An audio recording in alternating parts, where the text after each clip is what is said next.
It is a real pleasure to be here with you tonight. This is an historic house of freedom. I saw Gladstone there and other very well-known Europeans, not only British, that have given so much to the cause of liberalism and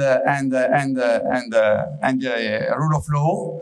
And I'm very happy to be here because I'm certainly convinced advocate of the importance of the relations between Brits and Europeans. Not Brits and EU members, because Brits are Europeans.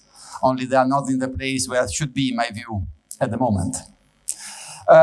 80 years since the end of the world's conflict in the history of the mankind. I mean, we are celebrating 80 years of the Second World War, which is the lowest level the world mankind has ever reached.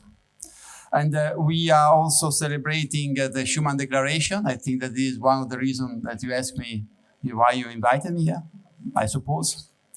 And the declaration which launched the European integration and remain a reference for all of us. Let me say that Schuman could have never delivered this speech if 5 years earlier the British people had not shown the courage, that resilience, the determination to resist and to fight back against the dark forces which had conquered with both ideology and violence most of the continent. So let me quote a declaration which is of the utmost importance for our common interest, our common history.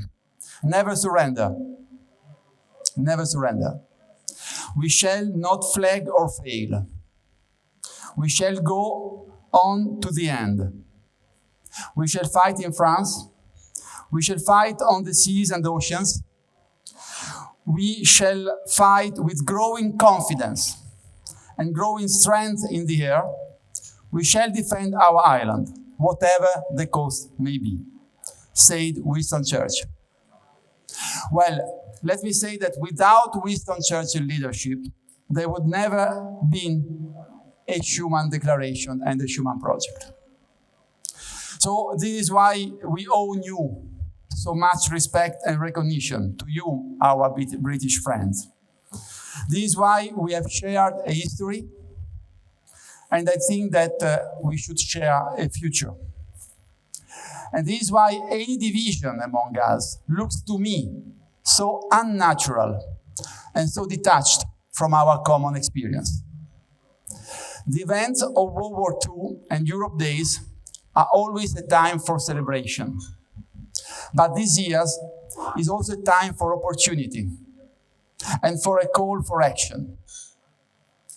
Events, my dear boy, events.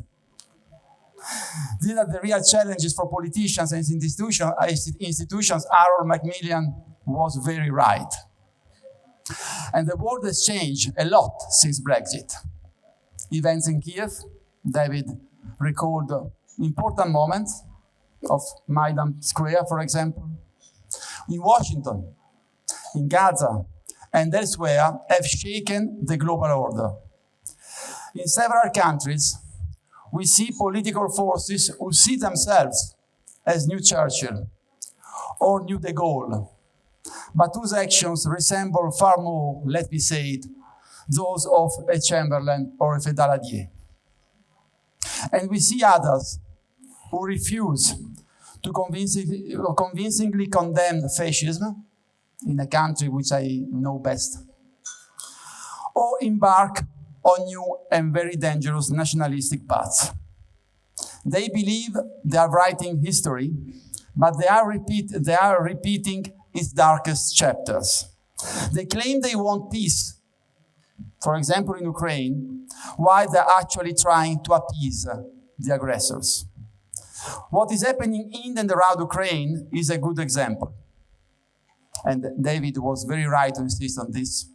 And let me say once again that UK, 80 years after, is on the right side of history. 80 years after is on the side of democracy. 80 years after UK is on the side of rule of law and fundamental principles. And I want to comment also the firmness of your Prime Minister Starmer, but also the unity of your Parliament on this battle. The European order, as we knew, also this has been said already by David, at least since the Helsinki Act of 1976 till 2022, has been totally dismantled by the brutal aggression of Putin. And our historical ally, the US, let's say that at least seems not to believe anymore in multilateralism. While the conflict around the world, there are more than 50, there are 56 or 57 if we count also India and Pakistan now, continue to increase. We must stand firm for a rule-based international order. The UN Charter must be respected, along with all the treaties that have shaped international law, human rights, and international humanitarian law since the end of World War II, since 80 years ago. And these are not only global foundations, they are also the basis of our European values and the basis of our European treaties. And you recalled very rightly that it's thanks to the European movement that we have the European Convention of Human Rights and the Council of Europe. So we really have a shared and common history. Confronted with such dangers and challenges, strengthening our ties between London and Brussels is not a luxury. It is a necessity, because we share more than interest. We share values, freedom, democracy, the rule of law, and the deep belief in democracy, openness, and progress. So in just a few days, the UK and the EU will meet for their first summit at the highest level. As chair of the EU-UK Parliamentary Partnership Assembly, I can tell you there is a strong will on the European side to make this really happen, to move beyond managing differences and towards building a renewed, forward-looking partnership, taking into account all the challenges that you mentioned. I fully share what you said about China. I said also in my parliamentary group 2 days ago, in a less eloquent way that you did, but with the very same content. So, I mean, I take your speech and I make it mine. Thank you very much, by the way. But rebuilding a strong partnership requires trust. Trust must be built step by step by fully respecting the agreements we have made, by opening new paths for cooperation, such as youth opportunities, artificial intelligence, fight against climate change, migration, and by finding real solutions on the remaining issues, especially on energy and fisheries. This is precisely what we called for in the recommendation that we adopted in the first EU-UK Parliamentary Assembly of your term and of our term in March in Brussels. The case for closer ties has never been stronger. No single country, not even the strongest, can stand alone against today's challenges. Geopolitical tensions, economic shocks, the technological revolution, the climate crisis, a new balance of power world, where only power matters at the moment. It seems to be. And this is absolutely not the vision of the world that we want, that we stand for. We must work together to strengthen our security and defense, to boost our cyber resilience, to protect our critical infrastructure, and to safeguard democracy itself.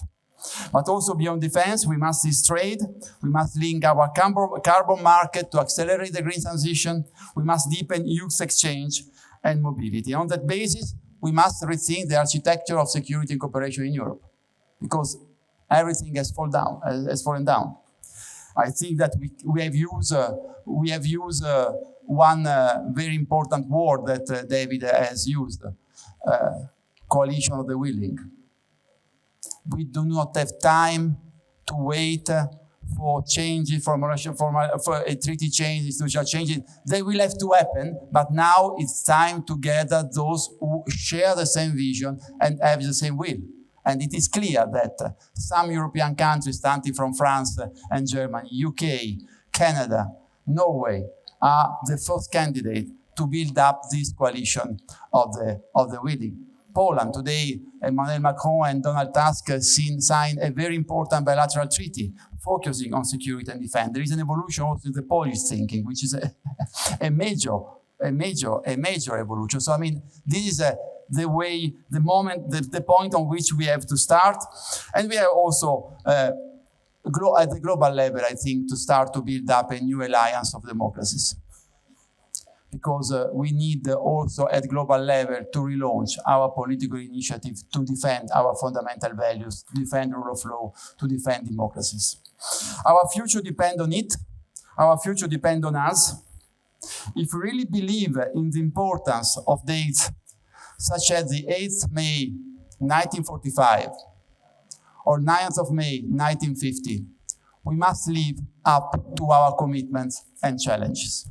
It is about a long-standing friendship, a friendship that helped rebuild Europe after the ashes of the World War II, a friendship that stood firm through the Cold War, a friendship that championed the Great Enlargement, the fall of the Berlin Wall, the birth of a new Europe based on conciliation and shared prosperity.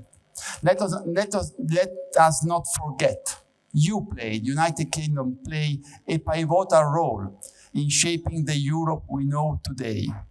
And Europe will not be Europe without Britain's contribution. This is really why I cannot understand what the hell you did in 2016. But that's also part of our history.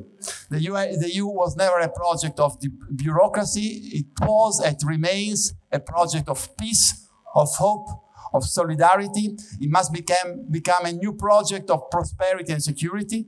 This is the spirit we must revive, because if we fail to offer to our young people new opportunities to live, study, work, and dream together, we risk condemning future generations to look back and say, once upon a time, we used to be together in the European Union, and the UK was part of Europe. That cannot look like a distant page from a forgotten history book. This is not the future what we want for our young generations. We owe them better. We owe them a future built on friendship, trust, and shared ambition between UK and the EU. So let's seize this moment. Let's rebuild the bridge. Let's rebuild the bridge, my dear friends. And let's make sure that the story that we write together is one of hope, not one of regret. Thank you very much.